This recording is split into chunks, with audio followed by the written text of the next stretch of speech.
निवेश पर मुनाफा मिलेगा तो उस पर टैक्स कितना लगेगा, यह जानने की इच्छा निवेशकों के मन में हमेशा रहती ही है। तो आज बात करेंगे म्यूचुअल फंड की कमाई पर लगने वाले टैक्स की। नमस्कार, आप देख रहे हैं म्यूचुअल फंड का खास कार्यक्रम म्यूचुअल फंड के फंडे। मैं हूं Pankaj Matpal, certified financial planner. Income tax निर्धारित करने के लिए म्यूचुअल फंड्स को दो कैटेगरीज में डिवाइड किया गया है, इक्विटी फंड्स और non equity funds. Equity schemes या ऐसी हाइब्रिड स्कीम्स जहां पर उस स्कीम के टोटल एसेट का कम से कम 65% या उससे अधिक एलोकेशन इक्विटी और इक्विटी रिलेटेड इंस्ट्रूमेंट्स में हो, ऐसी स्कीम टैक्स कैलकुलेशन के पर्पस के लिए इक्विटी कैटेगरी में रखी गई है। और बाकी स्कीम्स जैसे कि डेट स्कीम्स या गोल्ड, सिल्वर या फिर ऐसी हाइब्रिड स्कीम्स जहां पर उस स्कीम के टोटल एसेट का 65% से कम एलोकेशन इक्विटी या इक्विटी रिलेटेड इंस्ट्रूमेंट्स में हो, वो स्कीम्स नॉन इक्विटी की कैटेगरी में रखी गई हैं। म्यूचुअल फंड्स की यूनिट्स को रिडीम करने पर उस पर जो प्रॉफिट होता है वो कहलाता है कैपिटल गेन। और म्यूचुअल फंड्स यूनिट्स को बेचने से पहले इन्वेस्टर ने उन्हें कितने समय तक होल्ड किया था, उस आधार पर उन यूनिट्स को शॉर्ट टर्म कैपिटल एसेट या लॉन्ग टर्म कैपिटल एसेट के रूप में क्लासिफाई किया जाता है। और इस आधार पर उस पर होने वाला capital gain short term capital gain या फिर लॉन्ग टर्म कैपिटल गेन कहलाता है। जैसा कि मैंने बताया, कैपिटल गेन टैक्स डिटरमिन करने के लिए म्यूचुअल फंड स्कीम्स को इक्विटी और नॉन इक्विटी दो भागों में बांटा गया है।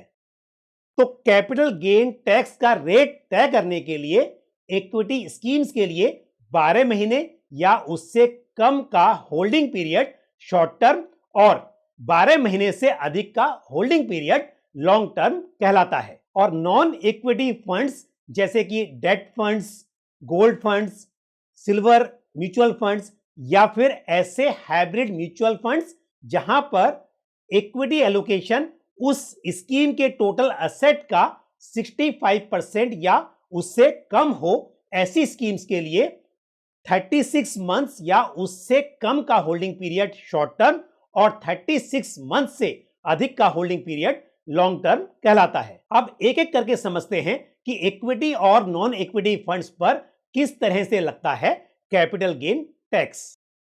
इक्विटी म्यूचुअल फंड्स यानी कि इक्विटी ओरिएंटेड म्यूचुअल फंड्स और ऐसे हाइब्रिड म्यूचुअल फंड स्कीम्स जहां पर उस स्कीम के टोटल एसेट का मिनिमम 65% या उससे अधिक एलोकेशन इक्विटी और इक्विटी रिलेटेड इंस्ट्रूमेंट्स में हो, ऐसी स्कीम में short term capital gain tax 15% के रेट से अप्लाई होता है और long term capital gain tax 10% के रेट से अप्लाई होता है। लेकिन यहां पर इक्विटी म्यूचुअल फंड्स और इक्विटी शेयर्स का total long term capital gain एक फाइनेंशियल ईयर में 1 लाख रुपए तक एग्जेम्प्टेड है और उसके ऊपर का जो लॉन्ग टर्म कैपिटल गेन है उसी पर यह long term capital gain tax चुकाना होता है। ये अभी तक हम जो बात कर रहे हैं ये कर रहे हैं इक्विटी स्कीम की।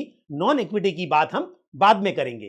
तो इक्विटी की बात चल रही है, तो यहां पर अब हम बात कर लेते हैं IDCW की, यानी कि इनकम डिस्ट्रीब्यूशन कम विड्रॉल प्लान की। आप जानते हैं कि म्यूचुअल फंड्स में ग्रोथ और इनकम डिस्ट्रीब्यूशन कम कैपिटल विड्रॉल का ऑप्शन अवेलेबल होता है। तो स्कीम में जब कभी IDCW डिक्लेयर होगा तो उस पर TDS एप्लीकेबल होगा। यह TDS रेसिडेंट इंडिविजुअल्स के लिए 10% के रेट से और नॉन रेसिडेंट इंडिविजुअल्स के लिए 20% के रेट से एप्लीकेबल होता है।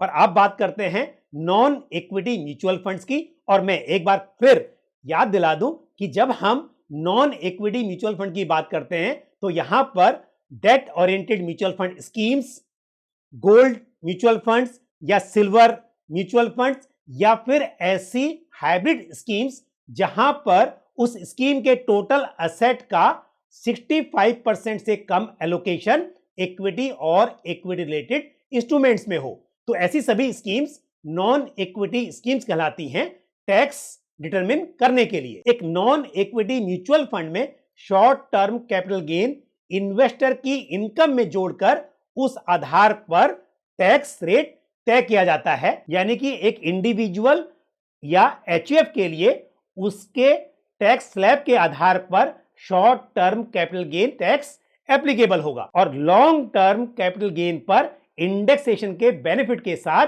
20% के रेट से long term capital gain tax applicable होता है। इंडेक्सेशन बेनिफिट क्या होता है, मैं इसे आपको एक उदाहरण के साथ समझाता हूं। मान लीजिए किसी इन्वेस्टर ने फाइनेंशियल ईयर 2016-17 में 1 लाख रुपए एक नॉन इक्विटी फंड, आप मान लीजिए कि date oriented mutual fund scheme में निवेश किए और अब उस इन्वेस्टमेंट की वैल्यू फाइनेंशियल ईयर 2021-22 में हो गई 1,80,000 रुपीज। तो नॉन इक्विटी म्यूचुअल फंड्स पर long term capital gain calculate करने के लिए सबसे पहले ध्यान देते हैं कॉस्ट इन्फ्लेशन इंडेक्स पर। फाइनेंशियल ईयर 2016-17 के लिए ये कॉस्ट इन्फ्लेशन इंडेक्स था 264 और फाइनेंशियल ईयर 2021-22 के लिए सरकार ने ये कॉस्ट इन्फ्लेशन इंडेक्स निर्धारित किया है 317। तो सबसे पहले इस इन्वेस्टेड अमाउंट जो कि इस एग्जांपल में 1 लाख है, इस 1 लाख को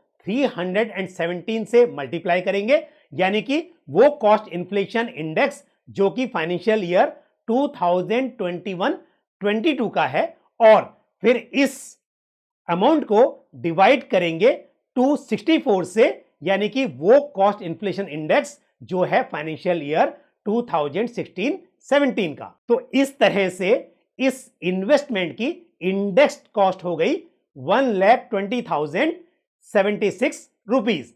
अब इन्वेस्टमेंट की करंट वैल्यू जो कि इस एग्जांपल में 1,80,000 ली गई है, उसमें से इस 1,20,076 रुपीज को माइनस कर देते हैं, तो यह निकल कर आता है 59,924 रुपीज। तो यदि हम यहां पर प्रॉफिट की बात करें तो 1 लाख रुपीज बढ़कर हो गए 1,80,000, यानी कि प्रॉफिट हुआ 80,000 का। लेकिन जब हम टैक्स कैलकुलेट करने के लिए long term capital gain calculate करते हैं तो वो निकल कर आया 59,924 इंडेक्सेशन के बेनिफिट के साथ।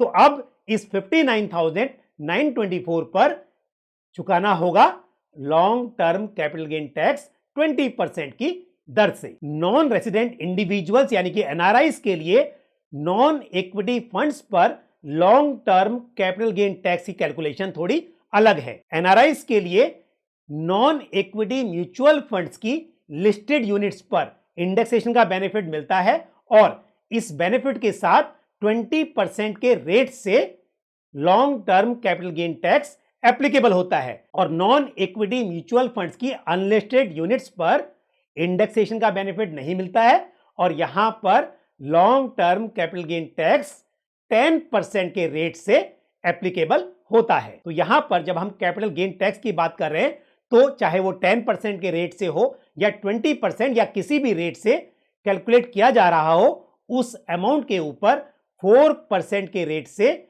हेल्थ एंड एजुकेशन सेस भी अप्लाई होगा। यानी कि उदाहरण के तौर पर ये बेस रेट यदि 10% हो तो 4% हेल्थ एंड एजुकेशन सेस के साथ ये 10.40 हो जाएगा और यदि ये 20% हो तो ये 20.80% हो जाएगा। और यहां पर मैं एक और इंपॉर्टेंट बात का जिक्र करना चाहूंगा। जब आप म्यूचुअल फंड की एक स्कीम से दूसरी स्कीम में स्विच करते हैं तो यहां पर बेशक रिडेम्पशन प्रोसीड्स आपके बैंक अकाउंट में नहीं आता है, बल्कि उस अमाउंट से डायरेक्टली दूसरी स्कीम की यूनिट्स परचेस कर ली जाती हैं, लेकिन यहां पर कैपिटल गेन टैक्स एप्लीकेबल होता है। और यदि कोई इन्वेस्टर सिस्टमैटिक विड्रॉल प्लान यानी कि SWP के जरिए यूनिट्स को रिडीम कर रहा हो तो उस केस में भी उन यूनिट्स को कितने समय के लिए होल्ड किया गया था रिडेम्पशन से पहले, उस आधार पर शॉर्ट टर्म या long term capital gain tax applicable होगा। मुझे उम्मीद है ये जानकारी आपको पसंद आई होगी। म्यूचुअल फंड के फंडे के आज के एपिसोड में इतना ही। अगले एपिसोड में आपसे फिर मुलाकात होगी और फिर हम बात करेंगे म्यूचुअल फंड से जुड़े हुए किसी और इंपॉर्टेंट टॉपिक पर। धन्यवाद। An investor education and awareness initiative of Aditya Birla Sun Life mutual fund. Mutual fund निवेश बाजार जोखिमों के अधीन है। योजना से संबंधित सभी दस्तावेजों को ध्यान से पढ़ें।